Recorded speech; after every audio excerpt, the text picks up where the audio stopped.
Naabot ng aktres na si Kim Rodriguez ang isang bagong milestone sa labas ng show business nang opisyal niyang natapos ang kanyang pagsasanay sa Philippine Navy.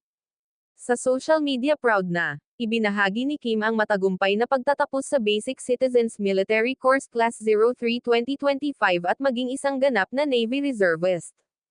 Hindi lang dito natatapos ang kahusayan ni Kim dahil nasungkit din niya ang Certificate of Merit makaraan niyang maging rank 2 sa kanilang klase.